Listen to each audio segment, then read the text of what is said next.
Well, hello there friends. Stag here. Welcome back to my channel where I showcase the creation process of my gothic and lowbrow fantasy art and ramble the art things. This painting is titled Daisy Bones. She was originally concepted for volume 13 of my coloring book series Misfits, a coloring book for adults and all children. This volume was fairy themed. I enjoyed working on this painting. It was probably one of my most enjoyable of the more recent paintings. I ended up inspired to start artwork for a tarot deck that I'm hoping to complete next year. I love the juxtaposition of the sweetness with the dark nature of the skeleton. If you're interested in how I transfer over sketches to wood or canvas and prepare the painting like I'm doing now, I will leave that in the video in the cards. I don't often record that because it's fairly convenient to just do that in my lap casually before I even start recording. Anyways, I've been thinking, like, the growth of technology hit my generation with a brick, and it's come so far in a short amount of time, and it's ever changing. The internet has made it easier than ever to become an artist. You don't need to play the scene. You don't need to be a featured artist or to even use galleries. You can feature yourself. It's not like you can be a success overnight, but with viral being a thing, it could happen. Because of my age range and operating solely on the internet for now, I've met a lot of artists over the years, both older and younger than myself. What I see in the older generation is this need for stability and this denial of change. They carry on and operate with little desire to evolve. I don't mean in style, but like in marketing and business. While they might try something new, they are more likely to give up, especially when numbers don't seem worthwhile and they go back to what they're used to. Because new technologies and social media is hard, they end up in a rut of back in my day, but social media is kind of fragile now more than ever. I find a lot of artists still relying solely on Facebook, and that terrifies me. Facebook, I feel, has been dying for a while. A lot of younger generations moved away from it because I'm guessing they were tired of being poked by grandma. I'm not gonna lie, Facebook was really hard for me to learn in the beginning. I don't know why, but the concept of, I don't know what it was called, the wall, the feed, whatever, but posting to the newsfeed confused me. I'm like, will this go to my page? Wait, there are messages too. Like, I was just confused. I don't understand because I just come from MySpace. It was hard, but it only just seemed hard. Like, I find myself getting super nostalgic and missing MySpace. Like, I still remember the downfall of that, and it can happen to any social media, really.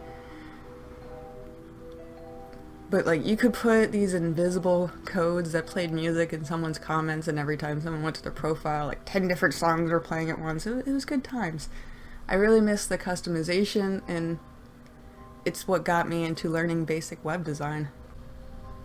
But I've also met a lot of artists that cannot web at all. Social media is such a foreign device, and they try.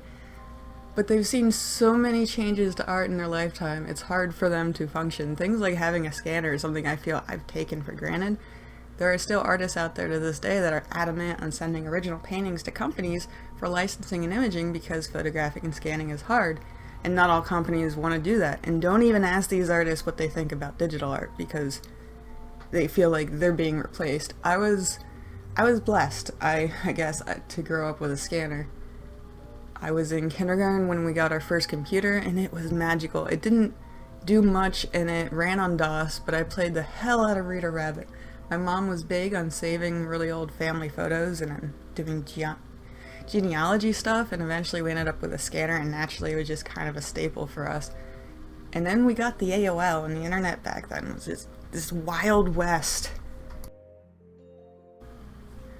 But I see this transition of the older generation relying more heavily on gallery and local work, and even those encroaching into my age range.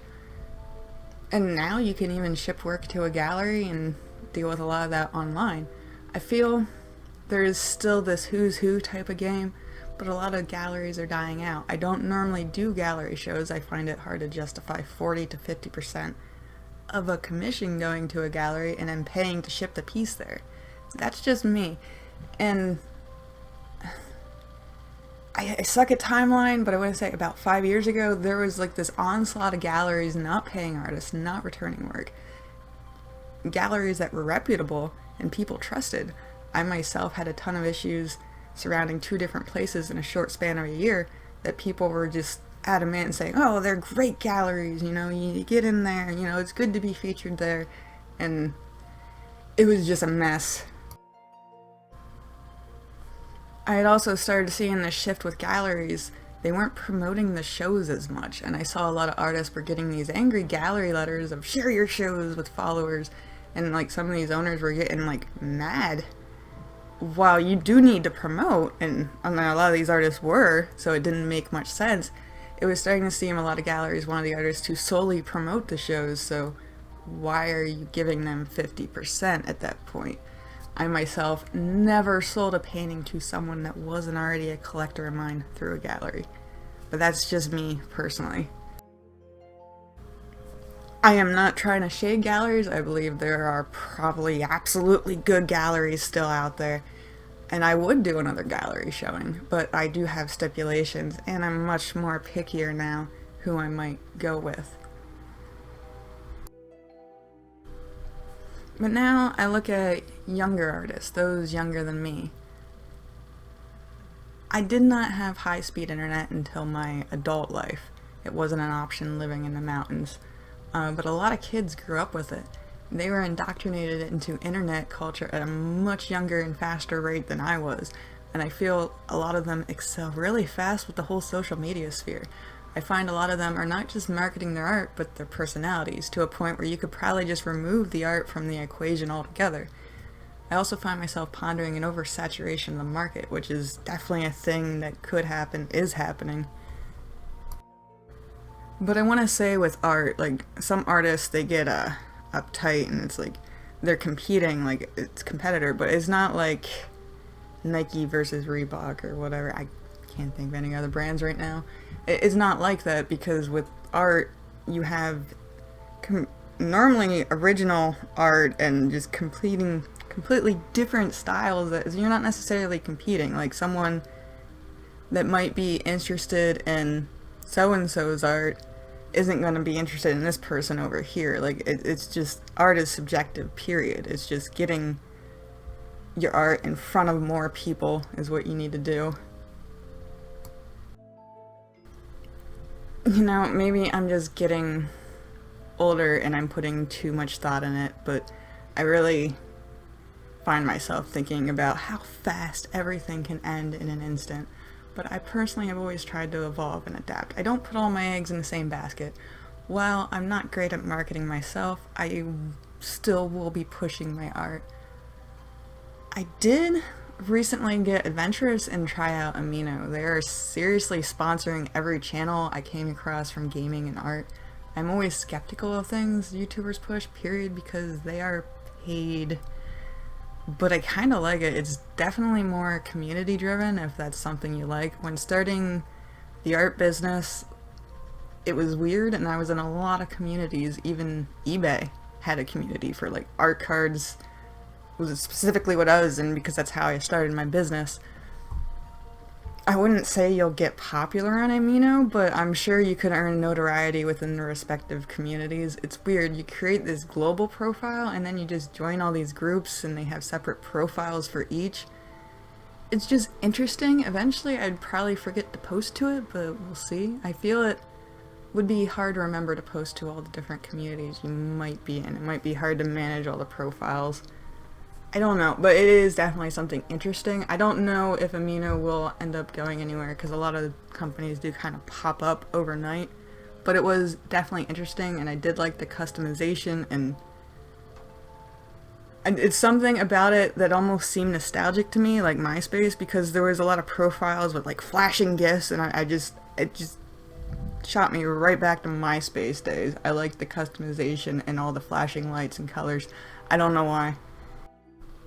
Like, I know at some point, like, Snapchat became a thing, but I never got a Snapchat. I've never been on Snapchat, and TikTok I have no interest in. So I don't know I'm sure other things will just crop up overnight, but it's hard to say what will become popular. Like, I know Tumblr is dying, and Twitter is more awkward. I've never learned to use Twitter. Like, I have a Twitter, I don't use it. Like, I advertise it, I think, on, like, my end card for the videos, but I never use Twitter.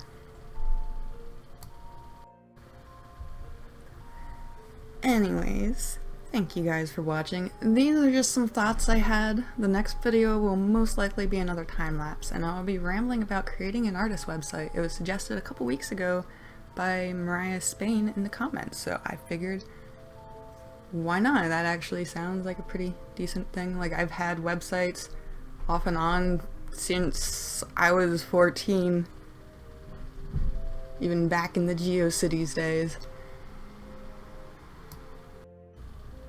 Anyways, you guys can find me on Patreon for my new art card and mystery packs and digital coloring pages. I am also on Instagram. That is where I mostly post what I'm working on in the moment, any work in progresses and random sketches. And also, you can find my website, lowbrowmisfits.com, for prints, paintings, and the more art stuffs. Well, bye.